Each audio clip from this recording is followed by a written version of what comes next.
Fala galera do Literatura Algo Mais, Bruno Rebouças hoje para falar de novo de Gabriel Garcia Marques. Essa é a terceira parte dos vídeos que eu estou gravando, uma série sobre todos os livros que eu tenho dele.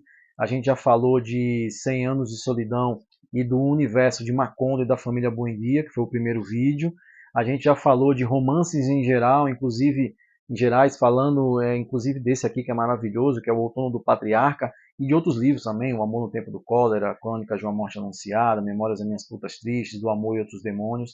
São livros que compõem muito a questão do realismo mágico do Gabriel Garcia Marques, e não necessariamente só do realismo mágico, mas também de um estilo próprio de narração que ele desenvolve ao longo dos anos. Hoje a gente vai falar da parte muito brilhante da obra do Gabriel Garcia Marques, não só, tipo, todas as obras do Gabriel são muito brilhantismo. Só que essa parte é a parte que funda o Gabriel Garcia Marques como escritor. Né? Ele foi jornalista, trabalhou em diversos meios de comunicação na Colômbia e também no México. Ele também foi roteirista. Então toda a obra do Gabriel Garcia Marques tem muito de jornalismo, tem muito de cinema. Então é muito visível, né, as cenas que o Gabriel Garcia Marques cria ao longo de toda a sua longa carreira como escritor e como jornalista. Então a gente vai falar hoje de livros de não ficção e livros reportagens, livros que ele escreveu não só nos jornais, mas que ele pensou como livro e reportagens longas que ele escreveu. A gente vai começar por um dos meus favoritos, aliás, é um dos meus favoritos do Gabriel Garcia Marques como um todo, entre romances e livros de não ficção. Relato de um Náufrago. Esse livro é fantástico. Esse livro aqui é a história fantástica, inclusive, parece muito realismo mágico, mas é uma história real do Alejandro Velázquez, que era um marinheiro, um marujo, que caiu no mar do Caribe e ficou à deriva durante semanas até chegar na Colômbia e ser resgatado. Ele vinha numa embarcação, uma embarcação militar, com contrabando de eletrodomésticos vindos dos Estados Unidos, o que é proibido, né? O que era proibido naquela época. Os militares não poderiam transportar, né, eletrodomésticos, e era um contrabando na verdade, ou seja, era corrupção. A Colômbia vivia uma ditadura, isso aqui é mais ou menos 1955, e quando o Velázquez foi resgatado, ele foi alçado a herói. Então ele conta que ele comeu o sapato, ele conta como ele sobreviveu, pescando, bebendo água do mar, com insolação, resistindo, um herói nacional que a ditadura sempre precisa. Só que um dia o Velázquez cansa dessa farsa, porque ele caiu no Mar do Caribe por um acidente, justamente porque o navio estava abarrotado de eletrodoméstico traficado dos Estados Unidos pelos militares, e ele decide contar essa história no jornal, e ele entra na redação um dia do El Espectador e encontra o Gabriel Garcia Marques. E ele vai contar a história para o Gabriel Garcia Marques. Essa reportagem ficou gigante, então ela foi dividida em episódios, todo o relato do Alejandro Velázquez ao Gabriel Garcia Marques, e aí o Gabriel Garcia Marques, anos depois, publica o livro Relato do Náufrago, com alguns ajustes, né? Inclusive alguma parte de contextualização, né, o que faz com que o livro seja de não ficção, baseado em fatos reais. E aí o Alejandro Velázquez, como prêmio, ele é esquecido pelo governo, ignorado, deixou de ser aquele garoto propaganda da ditadura, e o Gabriel Garcia Marques, como prêmio por essas reportagens, foi exilado, expulso da Colômbia, convidado a sair pela sua reportagem, que passou a censura e foi publicada em diversos episódios. É um livro fantástico, é uma história muito mágica que bateria muito bem. E eu sempre falo, o realismo mágico, na verdade, ele é real, porque no nosso continente, na América do Sul, nos países aqui, essas histórias impossíveis de acontecer em qualquer outro lugar do mundo acontecem. E aí por isso que ela tem tanta força, né, como estilo literário, porque na verdade ela mescla realidade e ficção, só que muitas vezes ela só é mais real do que o real realmente. Ela é como o surrealismo, né, até um estilo que se parece.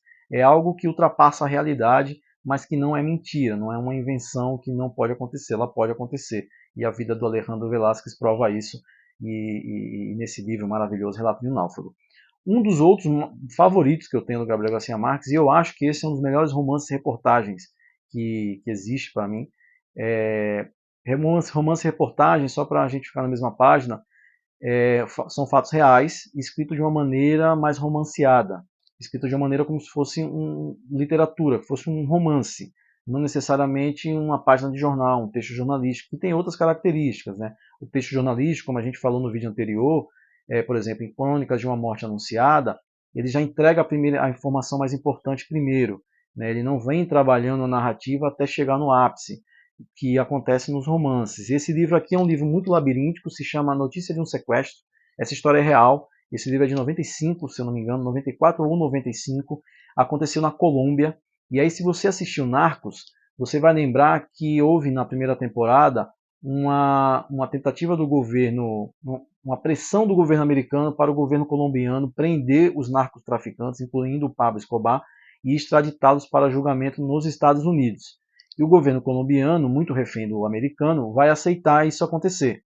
E aí os extraditáveis, que são esses donos, né, do tráfico na Colômbia, os narcotraficantes, chefes dos cartéis, os cartéis de Cali e de Medellín são os mais famosos, do Pablo Escobar era o de Medellín, eles vão começar a praticar diversos atos considerados terroristas e sequestros para forçar o governo a barrar essa lei para eles não serem extraditados e julgados nos Estados Unidos, para eles serem julgados e presos na Colômbia, que é o que vai acontecer. Até o Pablo Escobar fez uma cadeia para ficar preso nela, ou seja, ele construiu um local para ficar preso que se chamava Catedral, e a gente vê isso na primeira e na segunda temporada de Narcos.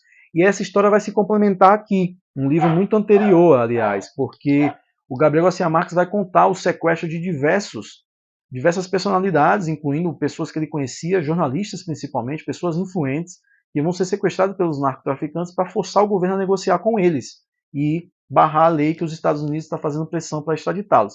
E é um texto que ele é muito labiríntico, ele não é linear, então a história começa a um ponto de sequestro, depois ele passa por uma negociação, ele vai indo e voltando no tempo para construir essa memória colombiana traumática, né, que foi esse período dos anos 90 da luta dos cartéis, e ele conta isso aqui de uma forma magistral, ao ponto de chegar ao final e todas as peças desse quebra-cabeça que ele mesmo monta se encaixam perfeitamente e a gente não se perde em nenhum momento, apesar das idas e vindas do tempo, das idas e vindas de personagens e tudo mais. O Gabriel Garcia Marques falava, na verdade, que esse foi um dos poucos livros, o único livro que ele pensou em desistir diversas vezes de escrever, mas ele continuou a escrever, e foi o mais desafiador que ele escreveu toda a sua carreira. Então, é uma baita indicação, um livro que eu acho que para 2024 uma sugestão de leitura incrível, Notícia de um Sequestro.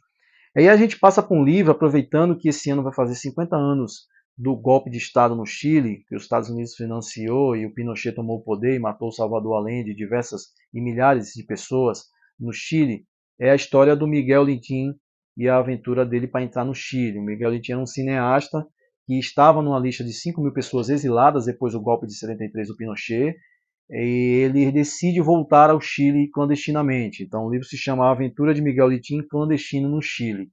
E é um livro-reportagem que vai contar como o Miguel Litín, essa personalidade, entra no Chile, mesmo com a proibição do governo, e o perigo que ele correu, o perigo de vida, na verdade, porque como ele estava exilado, ele estava na lista de inimigos da ditadura do Pinochet. Então, se ele fosse capturado no Chile, ele seria assassinado certamente, como milhares de pessoas foram assassinadas e os corpos nunca foram encontrados, né, em uma ditadura das mais sanguinárias do nosso continente e que a gente tem notícia no mundo, né, e foi financiada pela maior democracia do planeta, que é os Estados Unidos, né, que sempre faz isso ao seu bel prazer aqui no nosso continente, financiando também e apoiando a ditadura militar brasileira 64 também. Então, uma indicação aí para os 50 anos da ditadura, do golpe militar de 11 de setembro de 73 no Chile, que meses depois vai matar e assassinar o Pablo Neruda também, o poeta, que era muito próximo ao Salvador Allende e, obviamente, um opositor aos militares no Chile. E aí a gente vai chegar numa reportagem fantástica, e aí a gente, antes de falar desse livro, vamos falar que tem os livros Textos Caribenhos, que são 5 volumes aqui no Brasil. O 5º volume são crônicas, e aí crônicas ao longo da história da produção do Gabriel Garcia Marques em diversos meios de comunicação, jornais.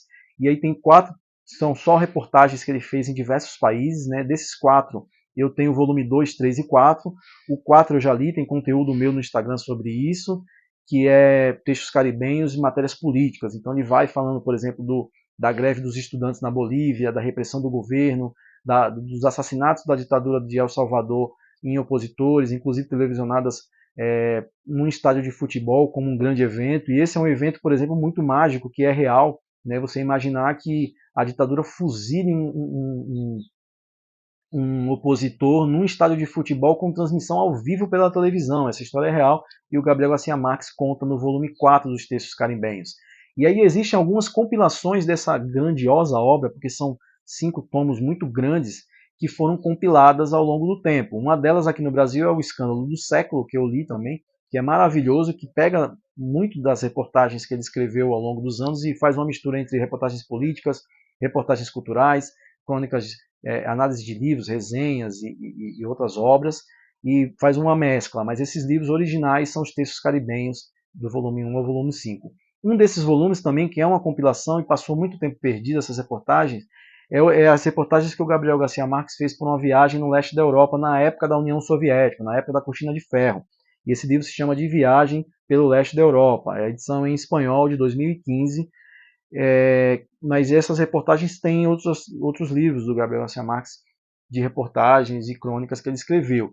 Esse livro é incrível, porque ele embarca em Berlim, né? A gente sabe que Berlim tinha a divisão do muro, e ele está em Berlim Ocidental, passa com uma autorização especial para Berlim Oriental, ganha um visto de viagem e começa a viajar pelo leste europeu, vai passando pela Hungria, pela Ucrânia, e vai contando muito da vida social nesses países, de muitos aspectos locais. O Gabriel Garcia Marques também era um jornalista adepto a sempre contar a história dos países de cara limpa, como ele dizia, né? As mulheres, uma frase que ele tem, as cidades e as mulheres devem ser vistas de cara limpa ao acordar, uma coisa assim, uma frase que ele dizia, que você precisa conhecer as cidades como elas realmente são. Então, se você ficar procurando muitos meios institucionais, se você procurar muitos governantes, os líderes, você não vai ver a cidade como ela deve ser vista, ou seja, de cara limpa. E ele é um desses adeptos do jornalismo mais real, mais focado na cidadania, no povo, e ele vai contando a vida do povo durante a União Soviética, a Cortina de Ferro, até chegar em Moscou, né? Em uma das reportagens é ele no mausoléu do Lenin e do Stalin. E aí as reflexões que ele faz do mundo soviético ali na frente daqueles dois corpos ali embalsamados no Kremlin. E aí tem um outro que é de 2010, isso aqui também é uma compilação, isso aqui são discursos do Gabriel Garcia Marques, eu não venho dizer um discurso, eu não venho proferir um discurso, que são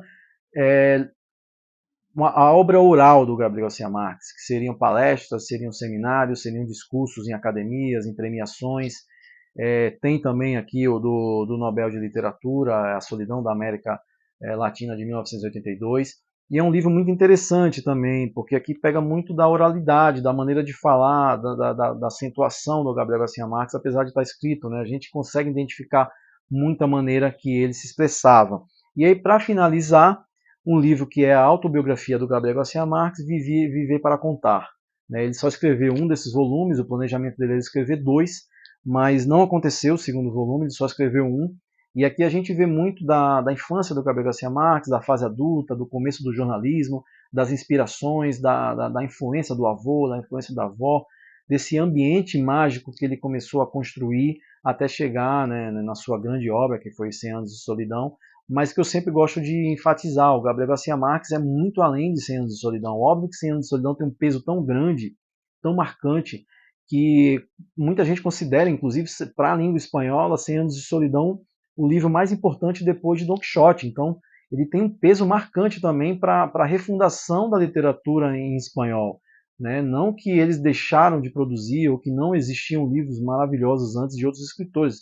Obviamente que existiam. Borges, por exemplo, é o cara que universaliza o espanhol sul-americano para o mundo. Então, Borges é um cara gigantesco, muito mais citado do que lido, mas a gente vai ter um vídeo sobre argentinos e a gente vai falar mais do Borges. Então é isso. Isso aqui seria as últimas indicações dos livros do Gabriel Garcia Marques, uma obra de não ficção, de produção jornalística, muito baseado na observação, na análise, com muita estrutura do jornalismo como fato histórico, como estrutura textual, de trazer a verdade dos fatos, mas com técnicas do novo jornalismo, que é uma maneira nova que surge nos anos 60 e 70 de escrever reportagens muito mais vivas, muito mais imersivas, com muita mais participação humana. E o Gabriel Garcia Marques é um dos grandes adeptos disso. Embora ele não tenha sido um dos caras do novo jornalismo, que tem esse nome surgido nos Estados Unidos, e aí a gente vai falar também futuramente do novo jornalismo, e dos autores, dos escritores do novo jornalismo, que tem vários livros aqui em cima, porque também é um gênero que eu sou muito fã. O Gabriel Garcia Marques também trabalha esse aspecto na sua obra, né? Principalmente em notícias de um sequestro e relato de um náufrago. Então essas eram as indicações, e agora os próximos vídeos vão ser sobre o Mário Vargas Llosa, e depois vai ser a rinha de escritores, Llosa versus Gabo, que eram muito amigos e acabaram saindo na porrada, e a gente conta essa história depois. Um abraço para vocês.